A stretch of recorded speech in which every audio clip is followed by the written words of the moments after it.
Chairman, could do that one. Order, order. I call Fiona Bruce to move the motion.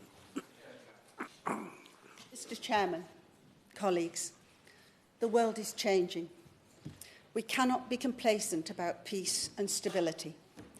We need only look to Ukraine to see this. Millions of people today are being denied their freedom of religion or belief, their FORB. FORB violations are getting worse in severity and scale. Right across the world, people are losing their jobs, education, homes, livelihoods, families, freedom, access to justice, even life itself, simply on account of what they believe. People are being discriminated against, marginalised, beaten, threatened, tortured and killed, and too often by their own governments, the very governments with a duty to protect their citizens' freedom of religion or belief. Why should this be in the 21st century?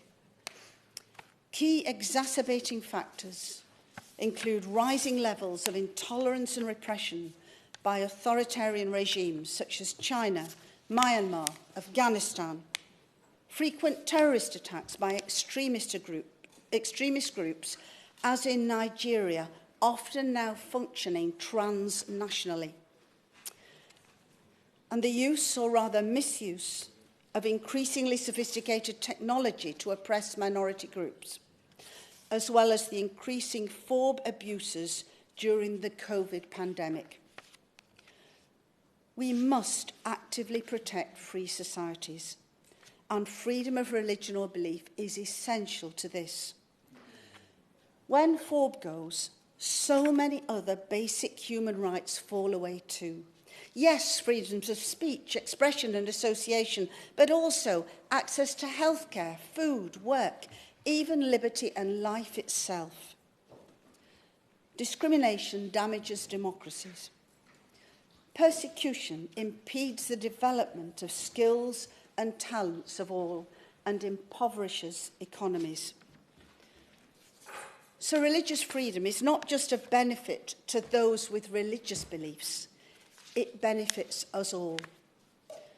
When President Roosevelt, one of the driving forces behind the establishment of the UN, envisioned a world of peaceful coexistence between nations, he stressed the need of 4 essential freedoms to exist in any stable, secure, democratic society. Freedom of expression, freedom from want, freedom from fear, and freedom of belief. Where FORB is respected, societies are more likely to be stable, secure, and to flourish economically. They are less prone to extremist attacks. So, it is not to find a point on it to say that in promoting FORB, we are promoting peace. Indeed, promoting FORB is essential to securing global peace, and doing so now is as critical as ever. And because the UK government is deeply concerned about the increase in FORB violations globally and sees defending FORB as a human rights priority, as part of what our Foreign Secretary Liz Truss MP calls the International Network of Liberty, the UK is next week hosting a major international conference in central London, the 2022 International Ministerial Conference on Freedom of Religion or Belief. Will the Honourable Member give way? I shall. I thank the Honourable Member for giving way. There's clearly a great deal of interest amongst parliamentarians about when the independent review of the Truro report will be published. Could the Honourable Member, the Special Envoy, confirm this is at hand? And can she also clarify that as the Truro review is a manifesto commitment and there's clearly more work to do on it, there's no question whatsoever of work on specific recommendations ceasing just because there's a review at this point? I thank the Honourable Member for that important question. And yes, work is indeed in hand. And I absolutely concur with his view that work on this manifesto commitment and on the recommendations of the Truro review must continue. They are far from completed. At the Ministerial Conference on Freedom of Religion or Belief, we will welcome hundreds of delegates from over 60 countries, around half of those represented by government ministers. We will welcome too faith and belief leaders and representatives, civil society activists, academics, and importantly, FORB abuse survivors with their powerful accounts to tell. On the 5th and 6th July, after a keynote speech from the Foreign Secretary, we will hold sessions on promoting FORB in the face of global challenges, early warning and atrocity prevention, FORB and education, promoting FORB in the digital world, engaging the next generation, the multiple vulnerabilities of women and girls, FORB and the media, inspiring parliamentarians, and much, much more. And those of us who've planned this conference could not have worked harder to ensure the diversity of participants from all faiths and none, and from across the world. As the Prime Minister's Special Envoy for Freedom of Religion or Belief, I was involved in setting up a civil society advisory group representing many faith and belief backgrounds to help with the planning of the Freedom of Religion or Belief conference. We cannot afford for this conference to be merely a talking shop. It has to lead to global action, increased global action to help drive forward international efforts to protect and promote FORB for everyone, everywhere. Will the member give way? Yes, I will. I'm very grateful for the member giving way and congratulate her on this important debate this morning. 2 years ago, I had the great privilege of meeting with the Bishop of Truro at his official residence down in Fiach in Cornwall. And does she not agree with me that this would be an appropriate time for those countries who attend the conference on the freedom of religion of belief to establish their own Truro review to ensure that those countries maintain the objectives that are so clearly outlined in the Bishop's own report? Well, the Honourable Member makes an excellent point. And indeed, yes, one of the aims of the conference is to share best practice on how countries can prevent FORB violations and how they can work together to do so, recognising that no one country has all the answers. But I am firmly convinced that the recommendations of the Truro Review do set a standard that it is certainly worth other countries looking at and indeed following. No one country, however, has all the answers. We need to work together to build the capacity of FORB defenders and to persuade violators of the positive case for change. Freedom of religion or belief needs to be mainstreamed by governments globally. It's not a side issue for individuals, communities, or countries. Governments need to recognise the importance of including FORB in foreign and other policy making, or we will face increasing challenges to peace across the world.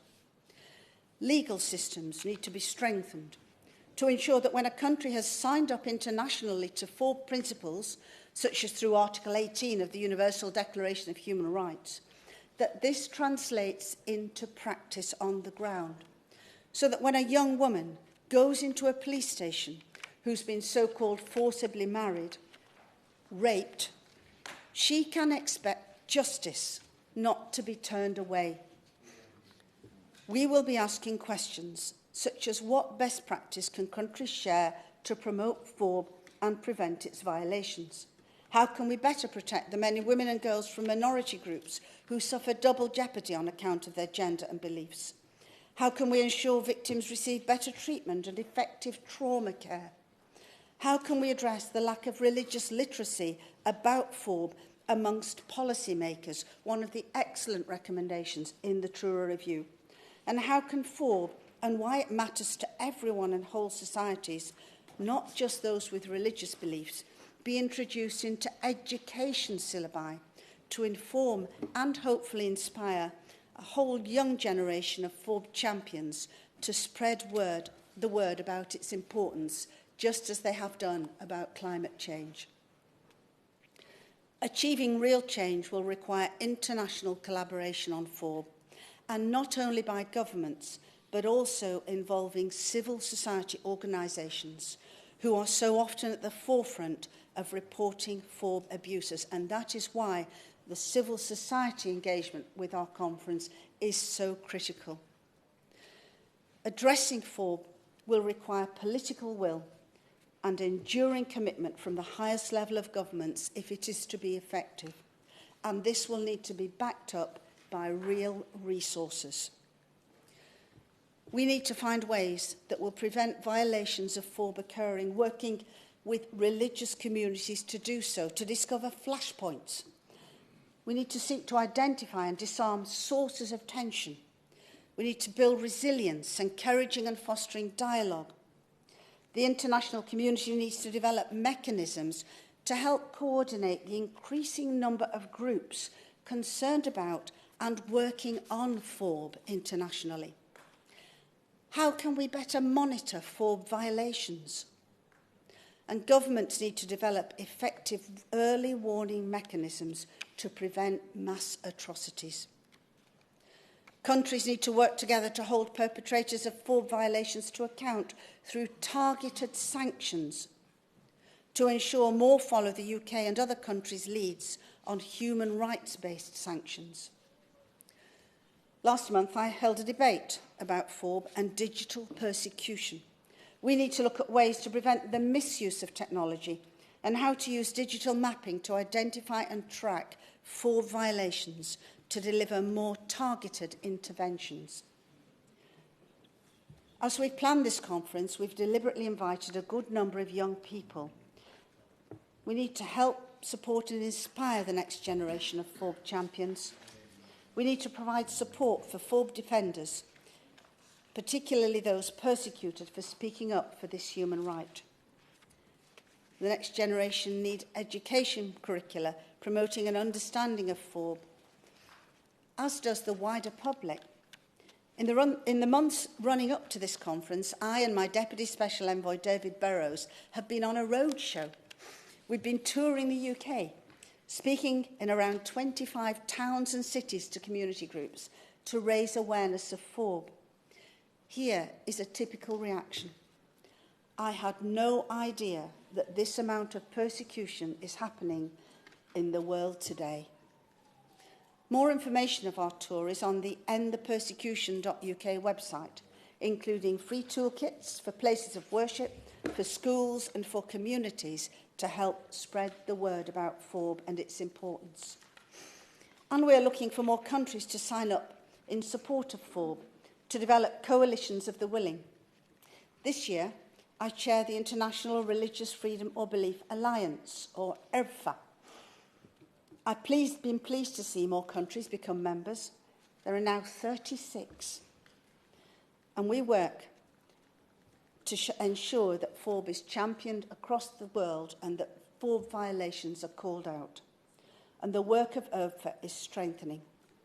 In the past year, we've issued statements on Afghanistan, Myanmar, Ukraine, Nigeria, and in support of the Jehovah's Witnesses, Ahmadiyas and Baha'is. But most pleasing has been the action that has followed these statements, such as in Afghanistan, where IRFA helped trigger one of our countries to provide visas for targeted religious minorities and another country to provide a plane so that over 190 people from Afghanistan threatened on account of their beliefs were flown out to safety.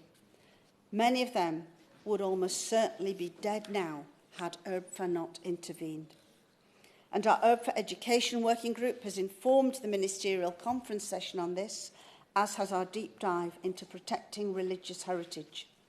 The sight of the hugely significant UNESCO religious sites in Ukraine being destroyed by Russian forces has been appalling and is an affront to the people of Ukraine and the world.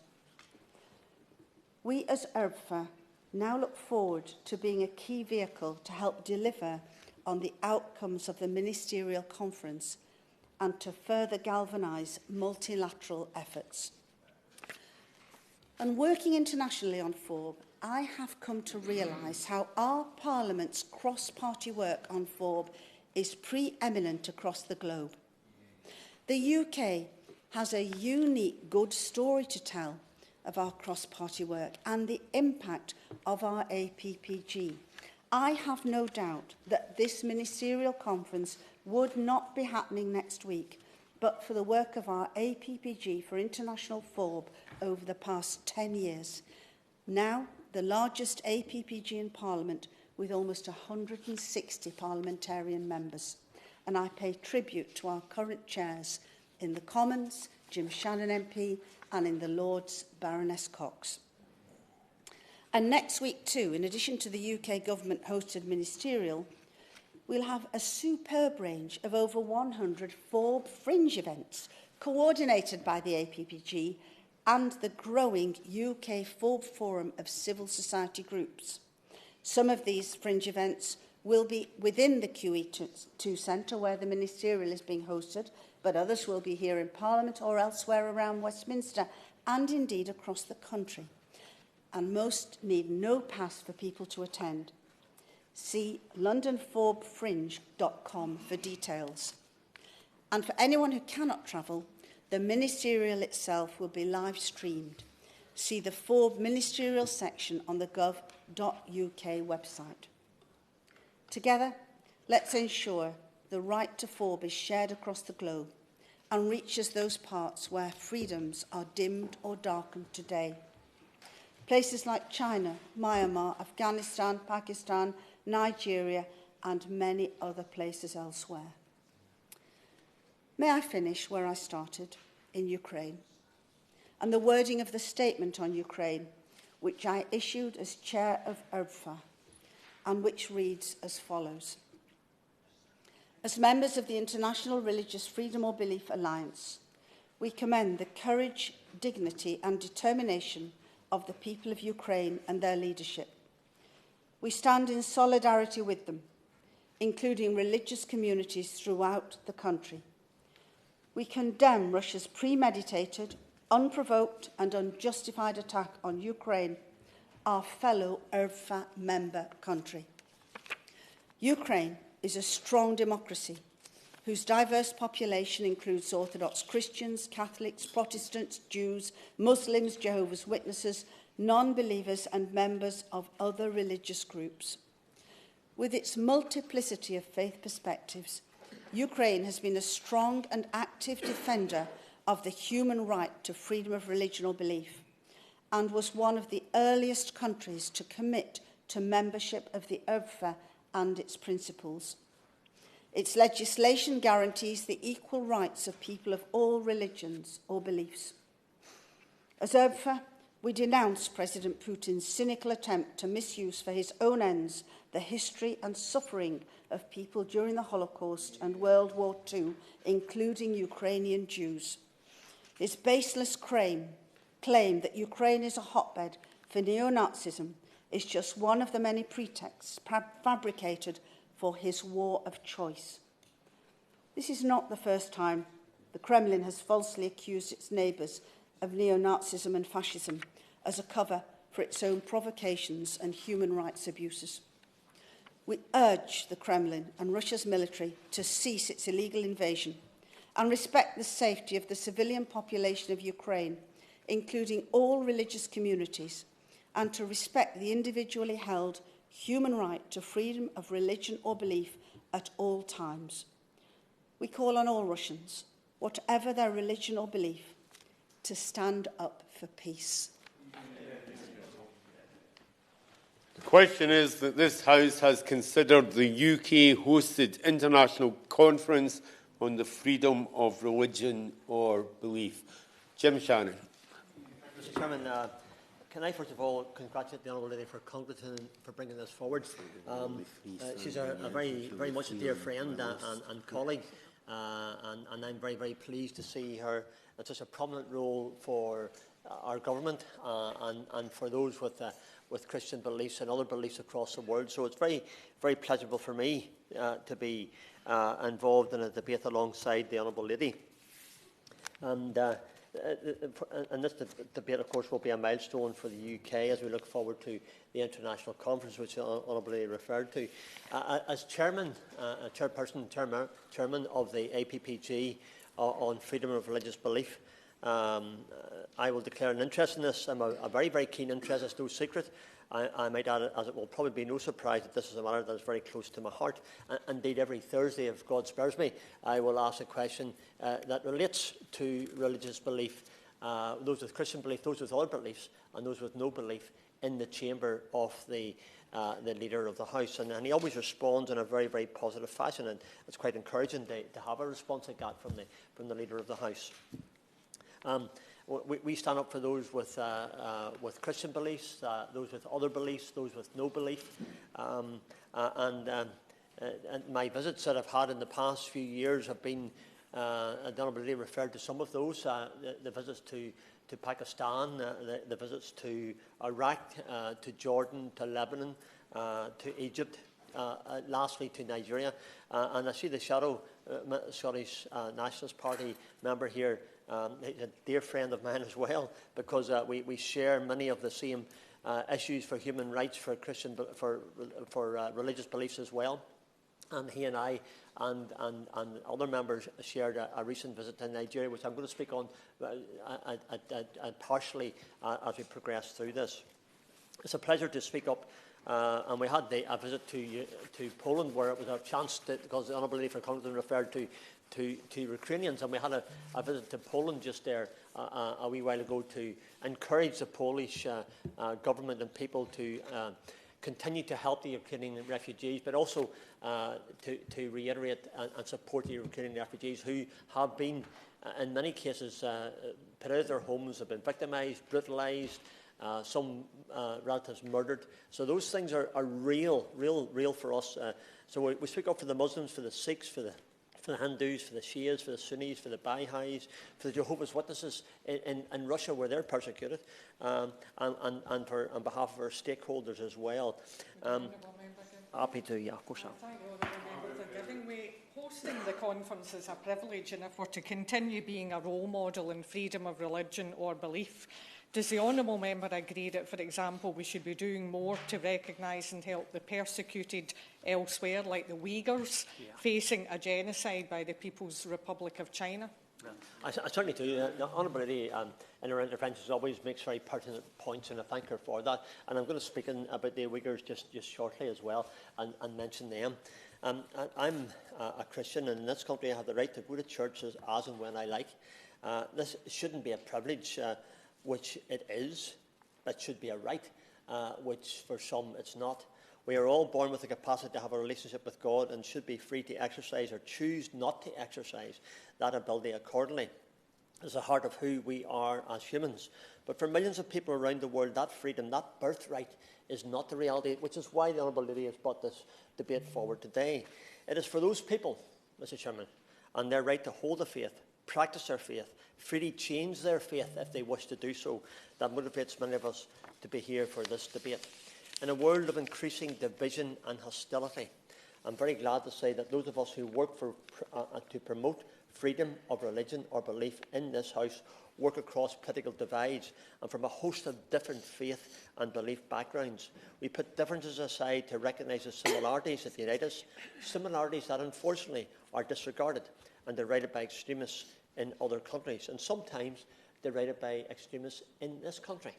I was talking to one of my fellow MPs yesterday, and that Honourable Lady had told me where she was at a family event in the United Kingdom just this week, and was surrounded by a number of activists who were publicly derided her and her staff in a way which is completely unacceptable, and I feel for her and those things. Can I say how pleased I am to see the Shadow Minister in his place? I look very much forward to his comments, and also pleased to see the Minister in her place again as well to answer our questions, and we thank her for that. As Chair of the APBG for International Freedom of Religion or Belief, I was in Nigeria last month along with the Honourable Gentleman on the front row for the Scots Nats to witness firsthand the devastating impact of living in a country with ongoing forward violations. For some time, Mr. Chairman, we've wanted to visit Nigeria because it's in the top 10 watch list, world watch list for those who have been persecuted because of their beliefs. We realised very early on there. Quite an emotional trip, Mr. Chairman, because it was a chance to see firsthand what the issues are, to understand what needs to be done to help those with Christian beliefs and other beliefs in Nigeria. We had a chance to visit some of the camps where the internally displaced people were at. Some of the people have been there for 7 or 8 years. We have ideas on how we progress that, and ideas how Nigeria needs to progress that as well. And we really did want to visit the northeast of Nigeria, where most of the persecution from Boko Haram and ISIS has taken place, but we couldn't do that because of the security situation. We understood that. So we did probably the next best thing, and that was to bring some of the representatives from the churches, etc., down to meet us in Abuja in Nigeria, where we had a chance to hear firsthand. So there's lots of things that need to be done, and I'm going to make some comments at the end, hopefully where the Minister can respond to. But in Nigeria, just to give you an example, an average of 13 Christians are killed each day due to religiously motivated attacks. And we remember the attack where 50 of our Roman Catholic brothers and sisters were murdered as well. Just a week, the Sunday after we returned, which made all the more poignant our visit to Nigeria to focus on those things. And to have such a vicious, brutal, violent attack take place just after that was hard to comprehend. When you think about how many other people worldwide are persecuted for their faith or belief, the total death toll must be harrowing. Such facts must lead to renewed commitment to ensuring freedom of religion or belief for all, and implementing policies to make the dream of peace a reality. My hope, Mr. Chairman, is this: that the Ministerial Conference on International Freedom of Religion or Belief will prompt a sharp shift in the degree of urgency, which I think the Honourable Lady for Congleton refers to, and further this and other governments give to promote freedom of religion or belief. This is a time for leaders across the world and all countries to make real commitments to the wider international community for playing their part in promoting freedom of religion and belief for all. So I'm very keen to hear what government will announce at the Ministerial Conference. Will they finally prioritise that Afghanistan who are at risk, those in Afghanistan who are at risk due to their faith or belief in the resettlement scheme, rather than waiting until next year to give them priority in securing safety? Or will they do more to cut their ties with China, as the Honourable Lady referred to in her intervention, and its abhorrent treatment of the Uyghurs, which we all deplore and can never understand how anyone could hate somebody so much? Will the UK use its relationship with Commonwealth countries to put an end to harmful blasphemy laws that are still in place? Ever mindful, those countries make their decisions, but those blasphemy laws are used in a malicious, vindictive and clearly secular way against some people. Or might it stipulate, for instance, that aid or trade with a country be contingent on an improved state of freedom of religion or belief for all? There is so much, Mr. Chairman, so much good that could be done, and so many are waiting for it, as we know, across the world, very much to our own personal knowledge. In relation to the Truro review, which I think the Honourable Gentleman, who is no longer in his place, asked a question in an intervention to the Honourable Lady for Congleton, we do need that 3-year review on the progress, and it doesn't mean it can't stop. We need this to continue. We need to have the focus that the Honourable Lady referred to and what has happened. We need the manifesto commitment delivered, and we need the True Report recommendations to be delivered in full. That's the Honourable Lady's ask.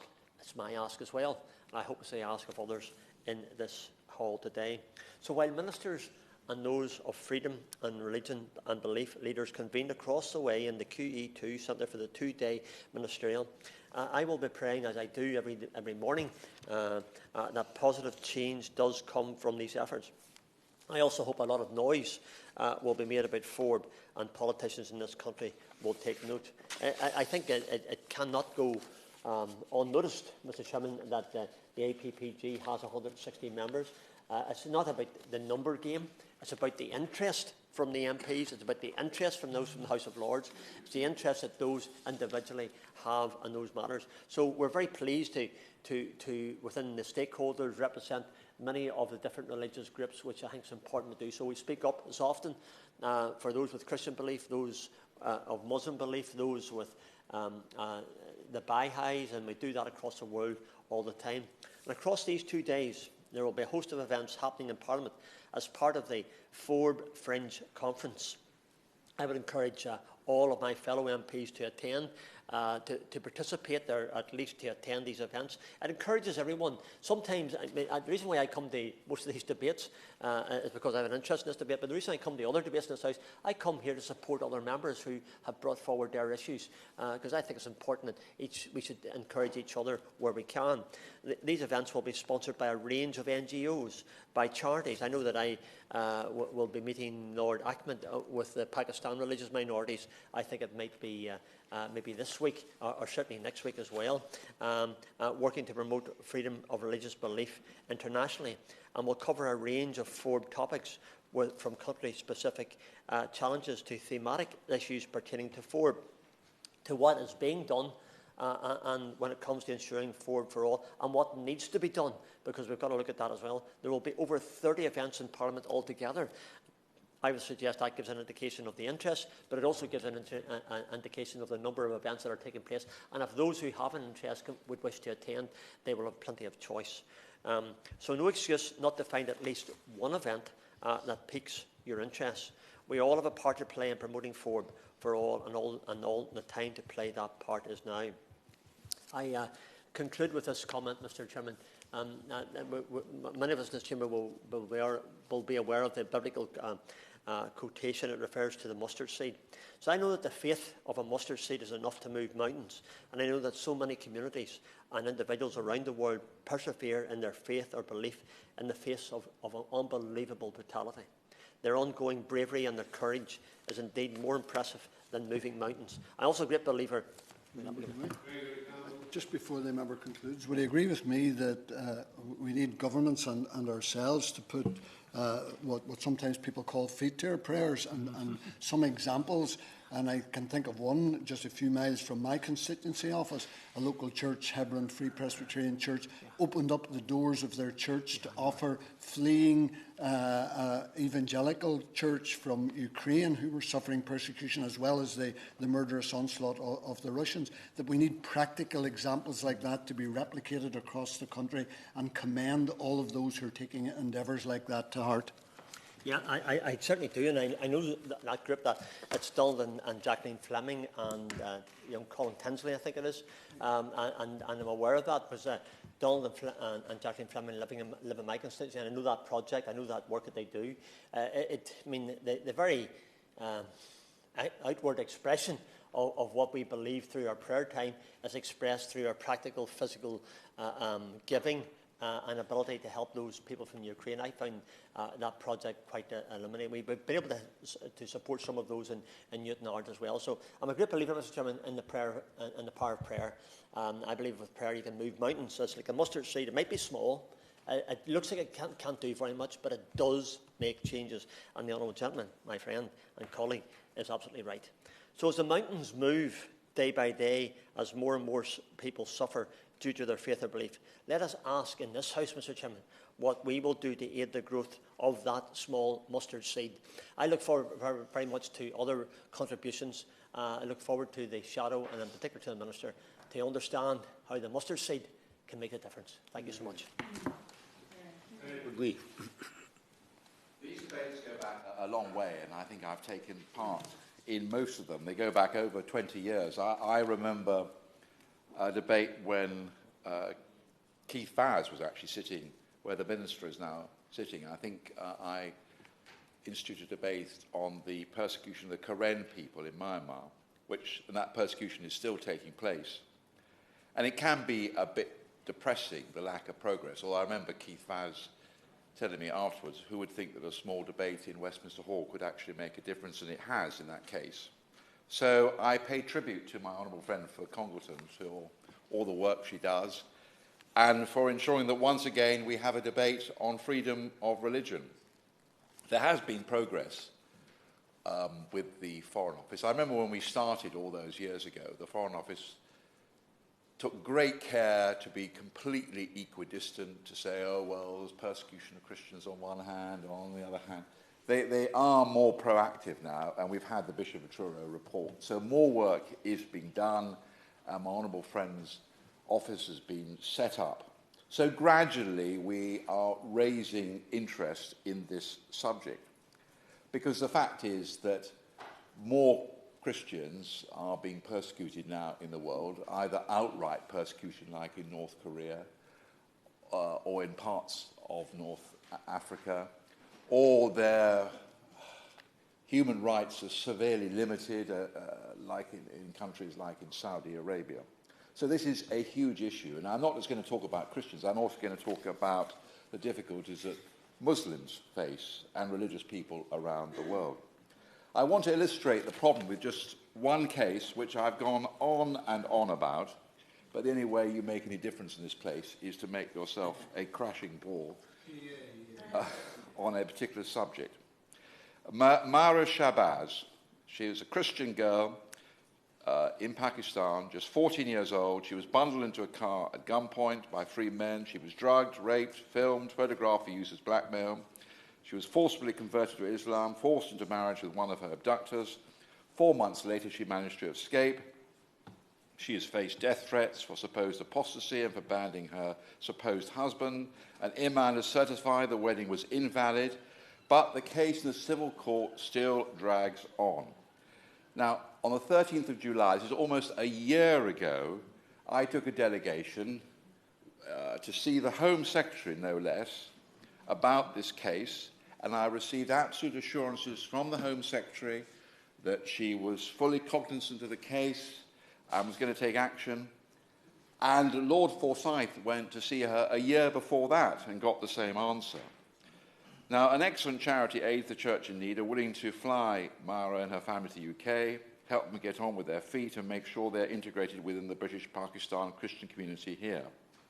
You know, if ever in the whole of history there was a case where asylum is justified, here it is.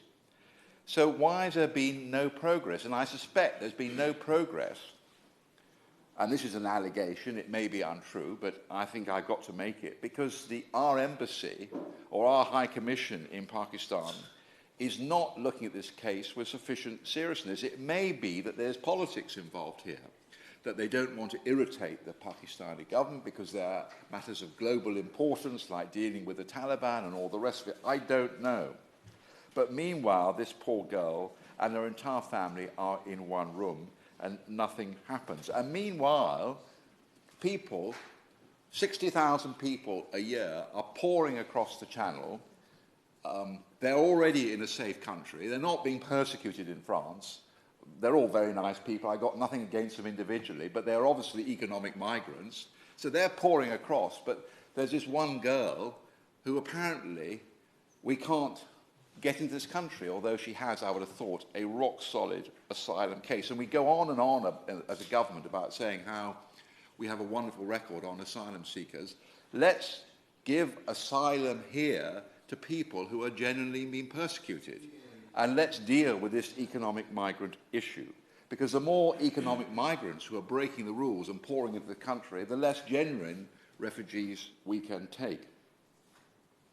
Now, Pakistan is a very important issue because between 2015 and 2019, Pakistan was the largest recipient of direct UK aid, and therefore we must have an enormous amount of influence. And I really must ask the Minister if we are using it. Last year, we had the House of Commons International Development Committee report on UK aid to Pakistan. It's a very important issue. We've had a submission from the Institute for Development Studies that noted that Pakistan requires special attention regarding freedom of religion. But the IDS reported that, quote, not many resources have been dedicated to this within the then DFID's work on Pakistan. The Institute says that there is, quote, some focus on it through education programs, but it has been, quote, a very small part of overall programs. And I would like the Minister today to update us on whether this is still the case. And really, I really say to the government, why are we so supine when we are doling out so much taxpayers' money when it comes to using our influence? What is the point of funding governments that either run roughshod over freedom of religion or refuse to lift a finger to support it? Now, I want to be completely fair and deal with persecution of Muslims as well. There is casual... Yeah, of course. Blasphemy laws like Pakistan's Section 298 persecute people who actually share the overarching beliefs of the majority, but are oppressed because they follow a different branch of the religion, like the Muslim Ahmadiyya community, who suffer enormous persecution in Pakistan. Does the honourable member think there's anything the international community can do to encourage more than just tolerance, but respect to beliefs in countries like Pakistan? Yeah, well, of course I agree with that entirely, and that is the purpose of these debates. But we're only, a group of backbenchers, so we ask our government to really raise it up the agenda and talk about all these minorities, wherever they are in the world, and view this as a really important part of our government's work. Now, we've seen casual violence against Muslims in India, one of the countries which we hope to have very close and friendly relations with, and I hope that our ministers are raising that. Now, let me deal with the situation in Nigeria, which is very... Yeah. Thank you, Chair. I thank the member for his contribution on the subject. And I just want to draw this attention again on this key point, that the policy of home demolitions in India, which is destroying the Indian Muslim Foundation for stability and even life. So does the honourable member agree and share my outrage over this, and agree with the APPG on human rights? What they say is that India is now a diminishing democracy. Well, I mean, this is obviously a very worrying situation. I don't really want to go into too much detail on it, partly because I'm not sufficiently brief, but the fact is that this casual violence is there, and we should be concerned about it in what should be, and is, the largest democracy in the world. Now, the situation in Nigeria is very dire. Just this month, a Catholic church in Owo, Nigeria, was stormed by militants, leaving 50 dead. Can you imagine that? 50 killed in a church. Bureaucrats here and other Western countries try and blame the violence in Nigeria on climate change and the competition for resources. And I've heard these excuses again and again. Oh, there's different tribes, there's hunter-gatherers, and there's arable farmers. It simply doesn't wash. However much it departs from our comfortable Western liberal mentality, the fact is there is outright genocidal persecution of Christians in Nigeria by extremists. The Catholic bishop, don't listen to me, the Catholic bishop of Ondo, Nigeria, in whose diocese this attack took place, clarified, and I quote, "To suggest or make a connection between victims of terror and consequences of climate change is not only misleading, but also exactly rubbing salt to the injuries of all who have suffered terrorism in Nigeria," end quote. So we need, our ministers, civil servants, need to be honest. This is communal hatred and violent persecution. It's not about water supply or irrigation. And it's not just Christians, although Christians are the canary in the mine. I've also, by the way, just to be entirely fair on everybody, I've also pestered ministers regarding Mr. Mubarak Bala, head of the Humanist Association of Nigeria. He is facing 24 years in prison there for leaving Islam. Now, this is another case which perhaps we should try and pursue. Yeah. Gentleman, for bringing that forward. I know when the honourable gentleman and myself were in Nigeria, we had an opportunity to bring that very point to the attention. I'm hoping that the Shadow Minister will maybe mention that maybe in his contribution. And we used that opportunity to bring that very issue forward. We were pleased at the response from the government in relation to it, so we are hoping that there may be some movement on that. Well, that's very helpful intervention. Thank you very much. So we've been very good at isolating Russia, and we've heard about the complications in Ukraine and the appalling violence by Russia against Ukraine and the churches being destroyed by bombing. So we've been very good at that. Frankly, we haven't been so good, I have to say, in taking on China. Now, this is in regard to the persecution of the Muslim Uyghurs. This has reached dystopian, genocidal levels, frankly. It is a disgrace. Now, I'm all in favour of good relations with China, maximising trade, promoting prosperity. And I quite understand that our influence with the Chinese government, it's a very large, proud country, is limited. But I would have thought that, and maybe the Minister can comment on this, we cannot shirk our duty despite the economic impact. Government, I would have thought, could help UK business and industry to pivot away from China, even if it takes years, if progress is not made on persecution of the Uyghurs. If your factory is in China, move it to Malaysia or Indonesia or Africa. If your research and development is in China, move it to Israel or Singapore, or perhaps even Manchester, Dundee or Belfast. So I know our influence is limited, and really my point is also directed at our own companies who are sourcing products from this area where the Uyghurs are being persecuted. What is going on there is a disgrace, and although our influence is limited, what influence we have, we should use, and we should not be afraid to speak out, whatever the impact on trade might be. So in conclusion, freedom of religion and belief, we know, is one of the most essential human rights. We know that it is under enormous threats all over the world. Our government, I believe, should be the leader in the world in speaking out in favour of religious minorities and their rights. I believe the government should expand the Office of the Special Envoy for Freedom of Religion and Belief and resource it properly. I welcome the appointment of David Burrows as my honourable friend's deputy, and I hope that just like Ukraine, where we have acted with so much vigour, we can act with equal vigour to protect religious minorities, whatever faith, wherever they are in the world. Thank you. Arla Lockhart. And it's an honour to serve under your chairmanship.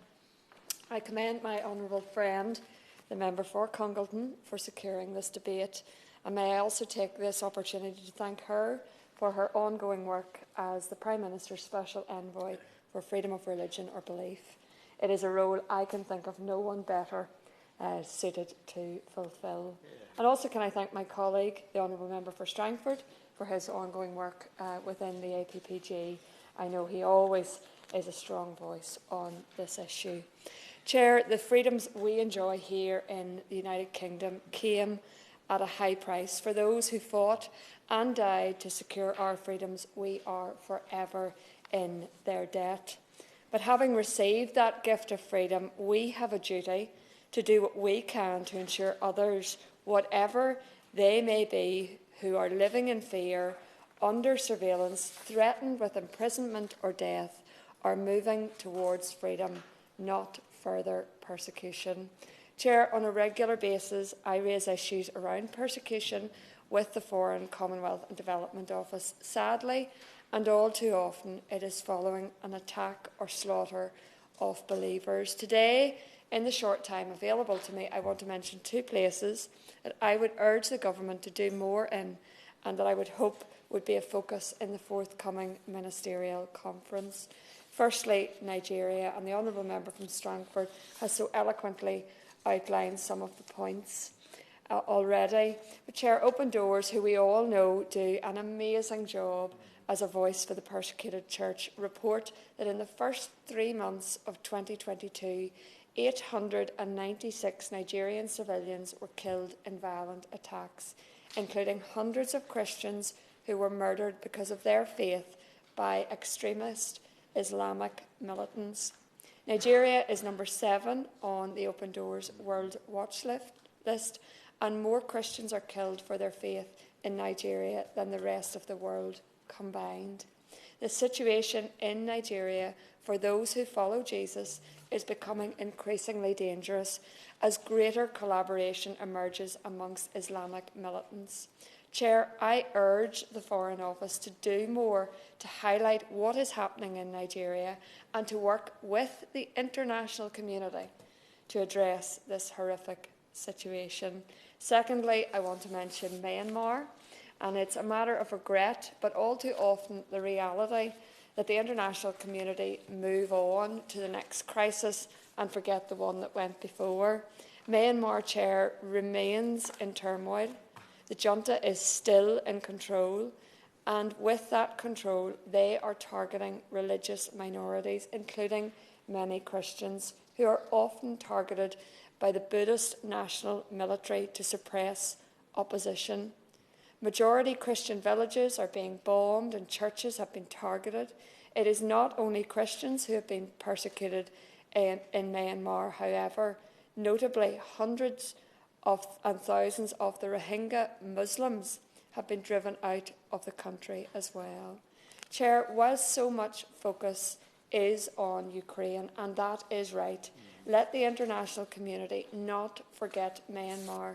Indeed, let there be a redoubling of efforts to restore democracy in that land for the protection of all. And can I take the opportunity to mention a church in my own constituency, New Mills Presbyterian Church, who do an amazing work with the Myanmar people, and I know who have a great burden for those who are caught up in this turmoil. Chair, my time is gone, but in conclusion, I urge those attending the conference to focus on outcomes, on acting to protect Christians in these places of persecution, but let the conference also focus on ensuring those who wish to go there to spread the good news of Christ, evangelistically or practically, that they may be safe to do so. Thank you. Thank you. And I call the front benchers SNP spokesperson Brendan O'Hara. Thank you, Mr McCabe. It's a pleasure to see you in the chair for this morning's debate, and I too would like to begin by thanking the Honourable Member for Congleton for securing this important debate, and thanking everyone who has taken part. I think it's been an extremely useful and thoughtful discussion we've had this morning, not just about what we can expect from next week's conference, but also around the wider challenges of protecting the right to worship, how and when and with who you want, as well as defending the rights of those who have no faith or belief. Of course, Mr McCabe, I'm primarily here as the SNP's international human rights spokesperson, but I also take part because I'm an active member, indeed a vice-chair of the APPG on freedom of religion or belief, an APPG led ably, as we've heard already, by the formidable and ever-impressive member for Strangford. And I'm an active member of that APPG because I believe that how a country or a regime treat the issue of freedom of religion or belief is usually a very accurate indicator of how they view the importance of human rights of their citizens more generally. So for me, the APPG of freedom of religion or belief is a human rights group and is an important part of that wider community of human rights defenders. And as we've heard all too often this morning, the need for groups such as ours to shine a light on FORB abuses has never been more needed. And that's why we in the SNP are delighted that next week's ministerial conference in London is taking place, and we will support any moves to push for greater global action to support freedom of religion or belief. And we stand in solidarity with those beleaguered communities or those brave individuals whose fundamental human right to worship or not as they wish are under sustained attack.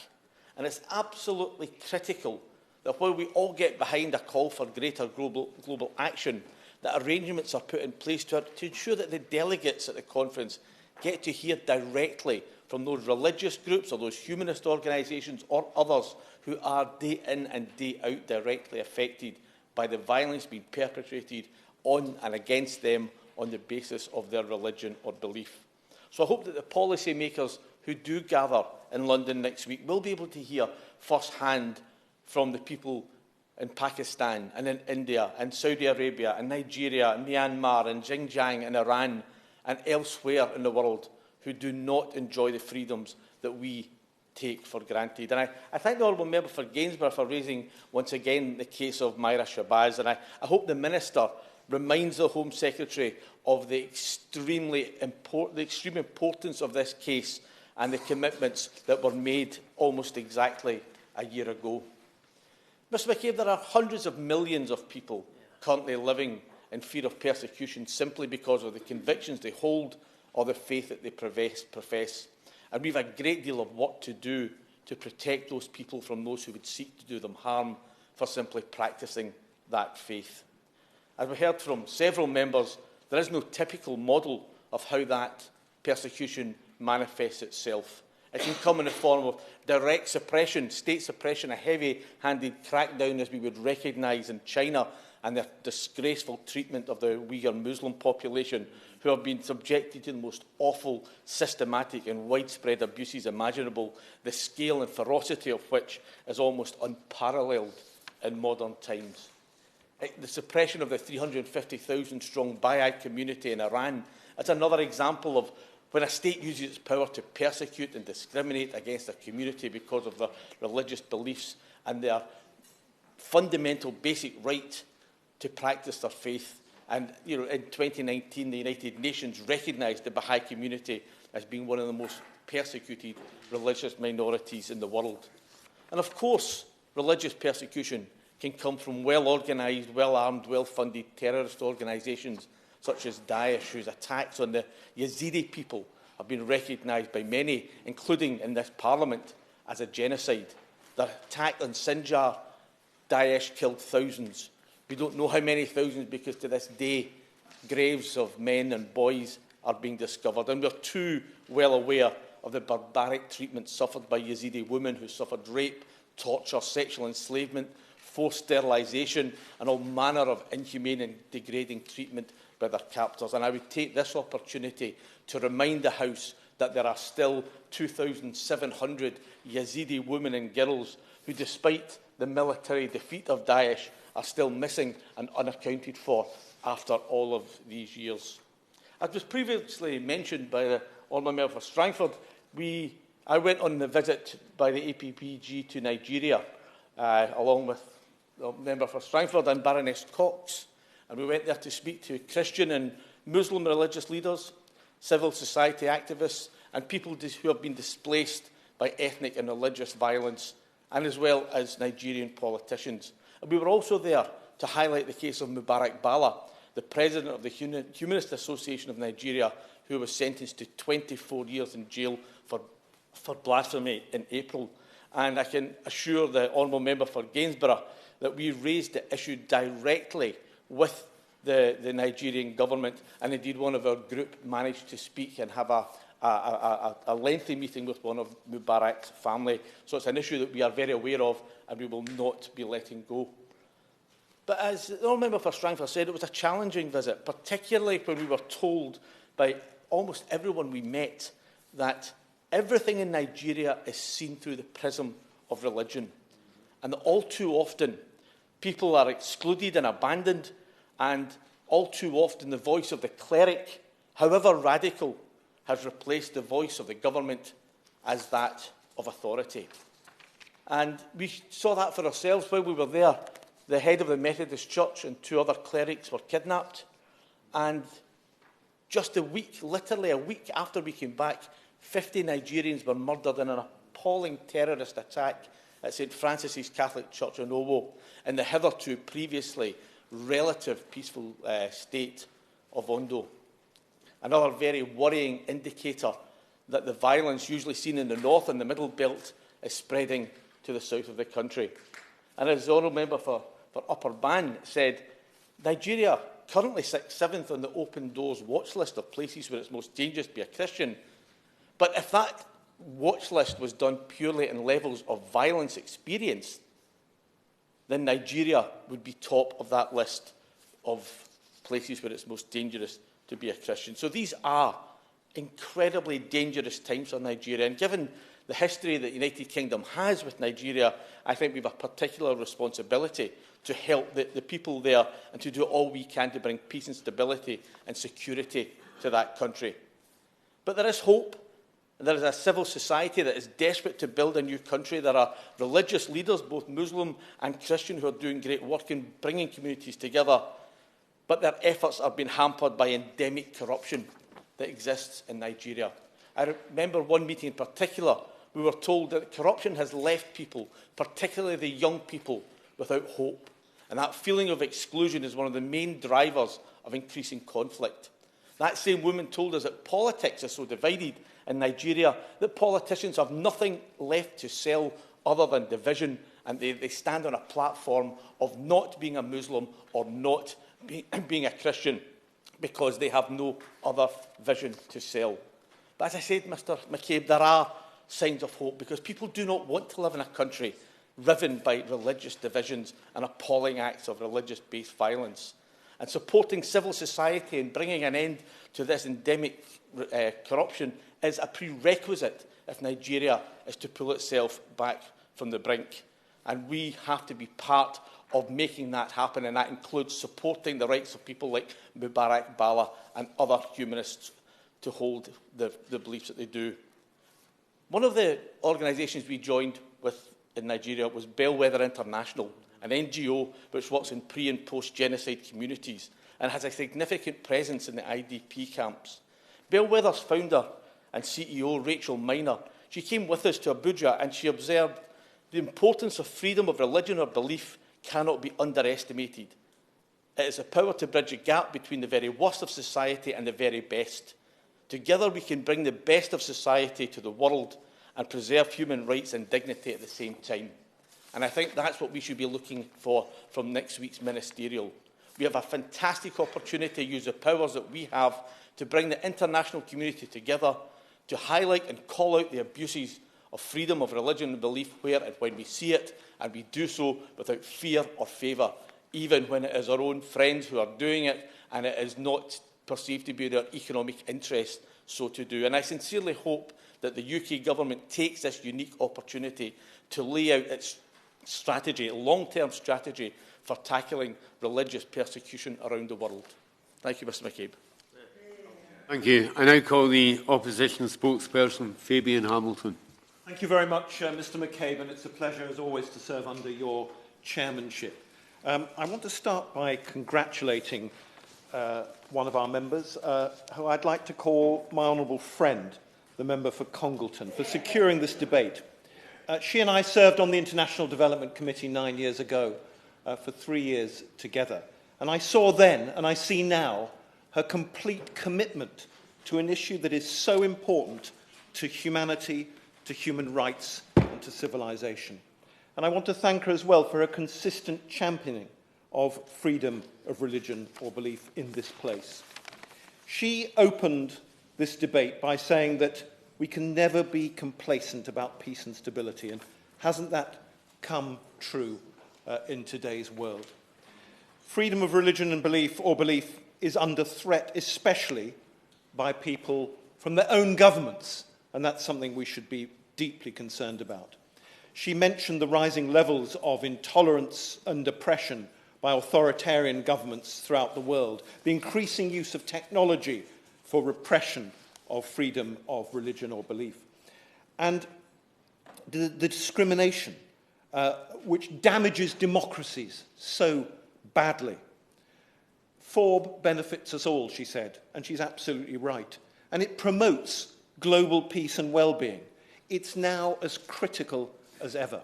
And that's why she mentioned, of course, the ministerial conference taking place in London on FORB next week, something that I've just spoken to the Dutch ambassador about, which he will be attending, and he was delighted that he will be there. Details of next week's conference: the survivors of persecution will be there to speak and give their own testimonies, something that I think is absolutely vital. There is no substitute for hearing from those people. And achieving real change, she said, will require international collaboration on freedom of religion or belief. And she praised the UK's cross-party work in this Parliament, which is preeminent around the world. And I think that is absolutely true, and I'd certainly agree with her. Then we heard from the honourable member, my honourable friend, again from Strangford, who is always present at these debates, who is well known for his championing of freedom of religion or belief, especially freedom of Christians from persecution. He's chair of the All-Party Parliamentary Group, as we know, and this is an issue, and we all are aware of this, that's close to his heart. He's made that very clear. He talked about his recent visit to Poland. He speaks out, as he says, not just for Christians who are oppressed, but for all faiths. And thank goodness he does. His voice is a powerful one in this House. And he mentioned something that I think is very important: the freedom to choose not to believe. That is so essential in today's world. It always has been. He mentioned, as other honourable members mentioned, his visit to Nigeria to see and to witness the shocking violations of freedom of religion or belief in person. He mentioned an average... Of course. Minister for giving way. Christians face persecution in many parts of the world, and that's in the rise. It's estimated that around 91% of Christian murders happen in Africa, despite the continent also having the highest number of Christians in the world. So what can we achieve with our international partners through this conference that can help relieve the pressure on governments in countries like Nigeria to tackle this problem? I thank the Honourable Lady for her intervention, and I think maybe that question is better directed at the Minister. But from my own point of view, we need conferences like the one that's being held next week in London, and we need, as I think the Honourable Member for Gainsborough said, more resources, more authority behind the individuals like the Honourable Member for Congleton, who are doing their very best to ensure that freedom of religion and belief is a worldwide human right and that it is enforced. Perhaps we need the United Nations to intervene as well. I don't know, but I'd be very happy to hear what the Minister has to say, and I thank her for her intervention. The Honourable Member for Strangford mentioned that, and I think I've got this right, that there's an average of 13 Christians killed every day in Nigeria. That is a shocking statistic. And of course, that mounts up to an appalling loss of life just for being a Christian. And it'll be the same for other faiths too, I'm sorry to say. So he asked, will the government prioritise the persecuted minorities in Afghanistan as well? Because we know what's happening there. He says he is a great believer in the power of prayer, and long may that continue. We then heard from the Honourable Member for Gainsborough, and he mentioned quite rightly there's a long history of these debates. I've spoken myself in many of them. And we're gradually raising interest in this subject. It's a long haul. I'm sure he'd agree with that. More Christians are now persecuted than ever before, but also, let's not forget the Muslims. And he rightly mentioned the Shabazz case, a 14-year-old forcibly converted to Islam and then married off, and then being persecuted for leaving a faith that she never held in the first place. I think he's right to continue to press this case with the British government, with anybody that will listen. And certainly from this side of the House, we would support him in that, and we're willing to do whatever we can to help in this individual case, as well as many other similar cases. Casual violence against Muslims in India, he mentioned. And FORB, of course, being one of the most essential of human rights. We then heard from the Honourable Member for Upper Ban, and she talked about the Myanmar Christians being targeted by Buddhists. We all think of Buddhism as a peaceful religion, and yet here we have the Buddhist minority, a majority in that country, persecuting Christian minorities as well as, of course, the Rohingya people, the Muslim people of that country. This is incomprehensible to most of us, to all of us in this room. And she urged those attending the conference next week to focus on those being persecuted. Mr. McCabe, I have good reason to speak in this debate, not just as the shadow minister, appropriate shadow minister, but also because my family has experience here too. My own father escaped the increasing persecution of Jews in Europe to come to safety in this country in 1934 as a 12-year-old boy. And we know what happened subsequent to 1934. His own parents were trapped in occupied Europe. Thankfully, his father was in Spain when France fell to the Nazis, but his mother was in occupied Paris. And it was only thanks to the generosity of the Portuguese that allowed her to have a Portuguese passport and therefore escape the persecution that her brothers had to suffer, one of whom was murdered during the Second World War. So this is very close to my heart. And I think, yes, of course. I thank the Shadow Minister for giving way and for the point that he's actually touching right now about his own family experience. And what I wanted to draw your attention to was actually this very issue of racism that exists even today, the anti-Semitism, Islamophobia, which exists in the UK. So would you agree that it's vital that all parliamentarians lead by example and reaffirm their commitments to religious tolerance and the freedom of belief.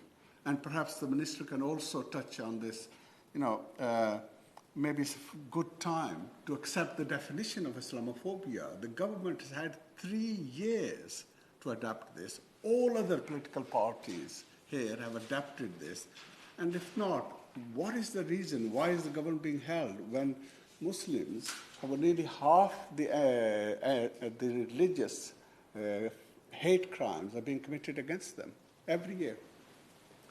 Well, I thank my honourable friend for his intervention, and I would hope, and from what I see after 25 years in this place, that I've come across no colleagues from any part of this House that believes in religious persecution and that also does not try to lead by example. And this is really important. So I thank him for those comments, and I'm sure the Minister will reply to the points directed at her. I think it's that when we see persecution still rife across the world, it's more important than ever that we as parliamentarians from all sides of the House reaffirm our commitment to the values and principles set out in the 2021 G7 Summit communique, which specifically referenced freedom of religion and belief for the first time. And I think whilst we do, as he points out, have our own problems at home with several forms of racism throughout society, whether that be anti-Semitism, Islamophobia, or any other prejudice, freedom of religion and belief must also be at the heart of our foreign policy. Where we're able to empower and promote individual and collective freedoms, we must do so. It is absolutely vital to international peace and stability, as so many honourable members have pointed out today. But it's just as important that we challenge those who choose to persecute others on the basis of their belief. As we've heard this morning, Mr. McCabe, almost every religion across the world has been persecuted or subject to repression as a result of the individual's faith. But we mustn't forget the people that are being persecuted for being non-believers, as many members have mentioned this morning. The fact that at least 13 countries still have the death penalty for blasphemy or apostasy is extremely worrying, but many more have seen people murdered for simply choosing not to believe.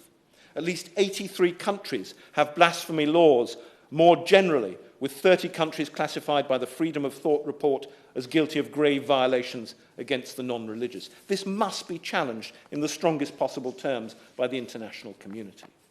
Mr. McCabe, just last week we had the deeply disturbing news that the US Supreme Court had overturned the Roe versus Wade case.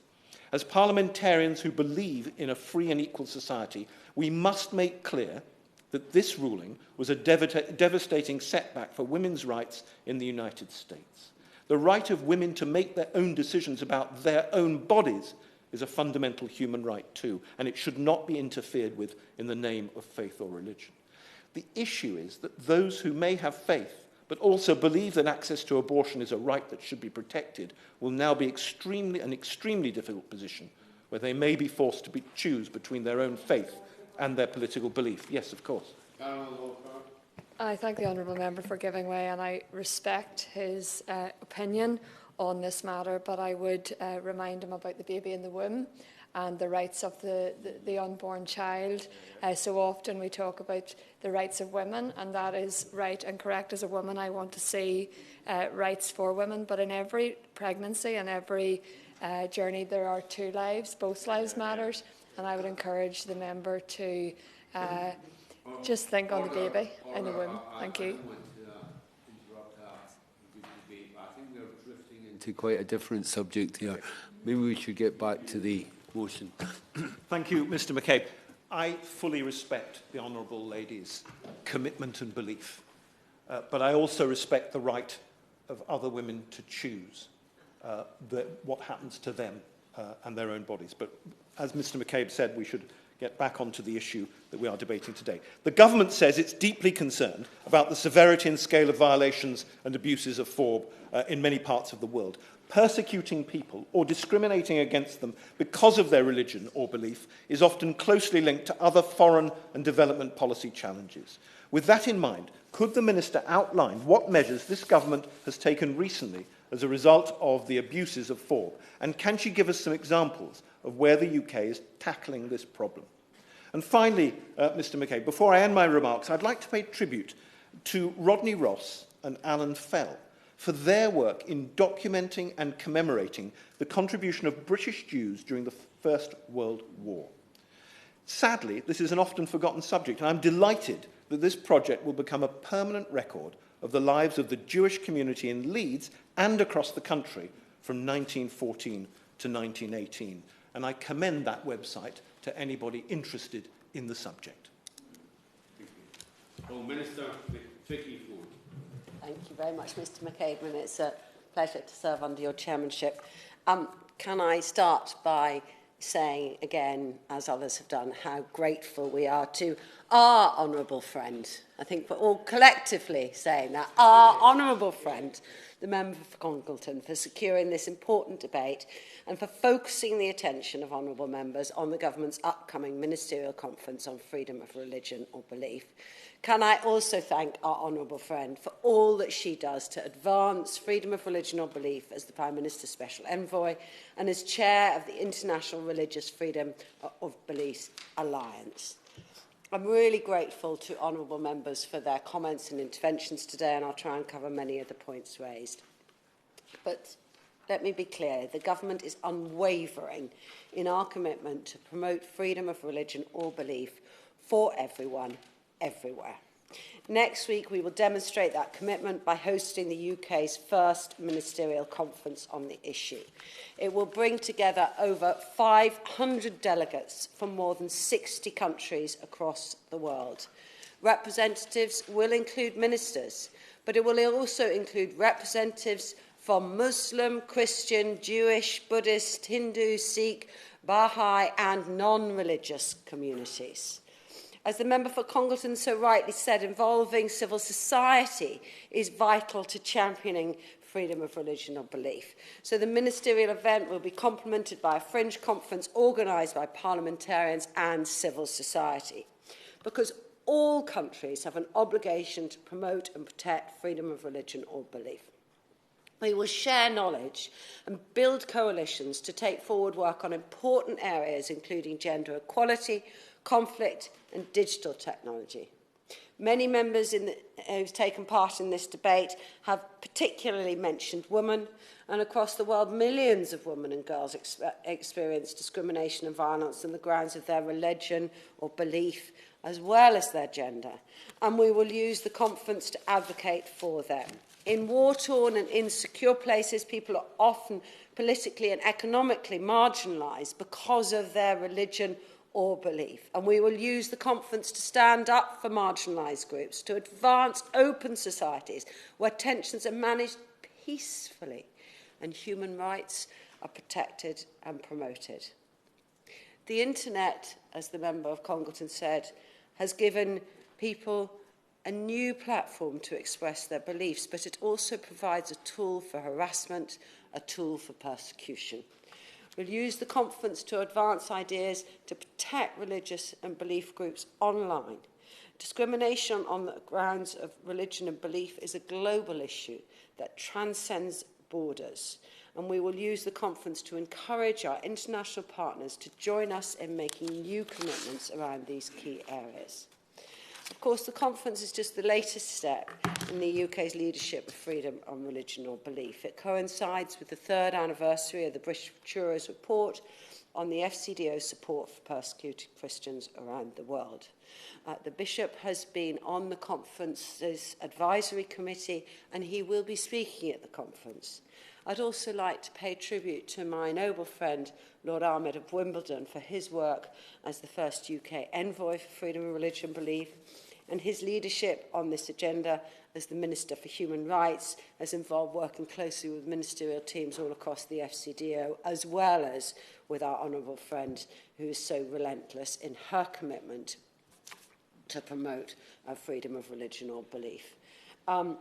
Work is continuing to deliver on the Bishop's Review recommendations, and I can confirm to everyone that an independent review of our process will be published in the near future.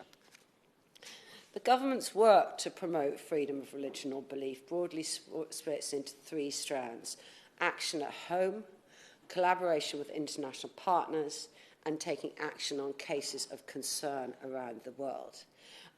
In order to have influence abroad, we must set an example here at home.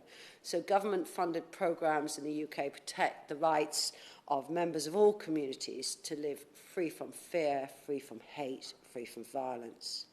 So, for example, our Measuring Anti-Muslim Attacks programme enables people to easily report anti-Muslim hate crimes. Our support for the Community Security Trust helps to combat racism and anti-Semitism towards British Jews, and our commitment to turn our online safety bill into law will also help to protect religious and belief groups online. The second strand of our work is fortifying international efforts to promote freedom of religion or belief, including through the UN, G7, the International Religious Freedom or Belief Alliance, and the International Contact Group. So, for example, last year, my noble friend Lord Ahmed chaired a meeting of the UN Security Council to address the persecution of religious minorities in conflict zones, including Libya, Yemen, Syria, and Iraq. The third strand of our work is raising cases of concern, and bringing other countries with us on this journey. The member for Leeds North East spoke very movingly about his own family history on overcoming challenges to freedom of religious or belief.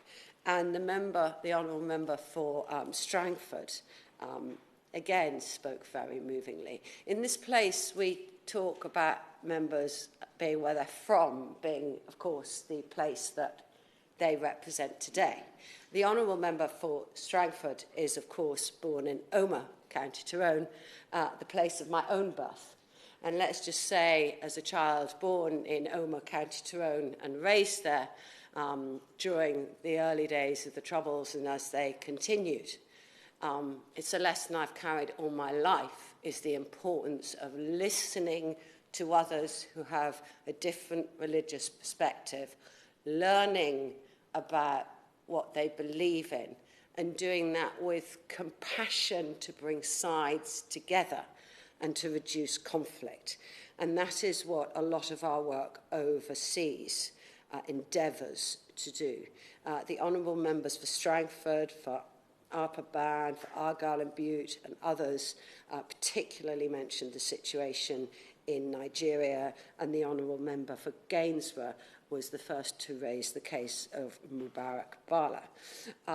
The case of the humanist Mubarak Bala is one I also raised. Thank you, by the way, to the members who raised this during their recent APP trip. That was very, very appreciated. But I also raised this in a call with Nigerian Foreign Minister Onyema last month. I particularly raised the length of his sentencing. I know many, many members are very concerned about this or following Mr. Bala's case closely. Individuals must be able to express their opinions freely. A number of members have spoken about the situation in Nigeria. We so condemn all incidents of intercommunal violence in Nigeria. They continue to have a devastating effect on communities, including Christian communities, but including also often Muslim communities. And we do recognise that religious identity is a factor in many incidents of this violence, and that it can form an important part of the identity of the groups affected. However, the underlying drivers are often very complex. They frequently relate to competition over resources, criminality, historical grievances as well. So the question is then, what do we do about this? We work on a number of different initiatives to promote peace, human rights, freedom of religion or belief across Nigeria. We've also funded projects in Kaduna, Plateau and Benue states aimed at promoting tolerance and understanding, strengthening links and dialogue between civil service groups, religious leaders as well as religious and non-religious groups. We also advocate for responsible journalism, and all of this alongside other projects to try and able to tackle the other causes that are driving conflict. I am particularly pleased to see that there are no less than 14 delegates from Nigeria who've registered for the conference here. That includes groups working on the interfaith dialogue. So that's a real example of people from around the world, from challenged areas, coming to this global conference, bringing their problems to share with others and learning from others about how they can better tackle this. Earlier, a few other parts of the world you mentioned. Earlier this month, my noble friend Lord Ahmad spoke with Pakistan's Foreign Ministry about protecting religious and belief minorities there, as well as the situation of women and girls in Afghanistan. In March, the Foreign Secretary spoke out about the situation in Xinjiang and Tibet in an address at the UN Human Rights Council. The Prime Minister raised his concern about... I'm just going to quickly cover a few other parts of the world, if I may. The Prime Minister raised his concern about the human rights situation in China on a phone call with President Xi on the 25th of March. The member for Upper Ban mentioned Myanmar, where we are deeply concerned about the vulnerability of religious minorities, reports of destruction of places of worship. We regularly condemn the violence on the ground. We're funding the independent investigative mechanism for Myanmar to bolster the work of collecting evidence of serious human rights violations, and regularly raise this at the UN Security Council. Did somebody want to intervene? For giving way. You know, we've heard today from many members that the religious persecution is still rife across the world. Now, it is also important that the UK challenges those who choose to persecute others on the basis of their belief. So will the Minister finally commit to sanctioning Chen Kwengu, the chief architect of the vegan genocide in Xinjiang?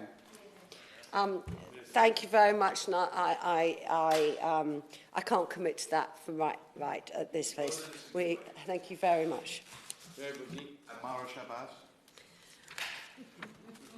I'd like to thank the member for Gainsborough. I have to be really careful not to make comments that could put an individual or her family's life at risk. And that, I'm afraid, is all that I can say on that matter at this place right now. I want to finally comment, as the honourable member for our honourable friends from Congleton did, about the very moving situation in Ukraine. It's heart-wrenching to see the destruction of churches, and it's absolutely right that we should all condemn all violations of international law pertaining to the protection of places of worship and cultural heritage, and especially so in Ukraine. She is also absolutely right to commend the bravery of the people of Ukraine, a country that celebrates a huge diversity of religion and a multiplicity of belief. Putin is trying to use disinformation to distract the eyes of the world from the horrors of his illegal war. And in doing so, the Kremlin's false statements dishonouring those who fought to defeat Nazism in Europe. Nearly 2,000 years ago, St. Paul wrote to the Ephesians, and he urged them to stand firm with the belt of truth buckled around your waist. It is absolutely right that today, 2,000 years ago, we also stand firm for truth and call out Russian mistruths. So I just want to close by saying that I repeat the government's firm belief that no one should suffer because of what they believe in.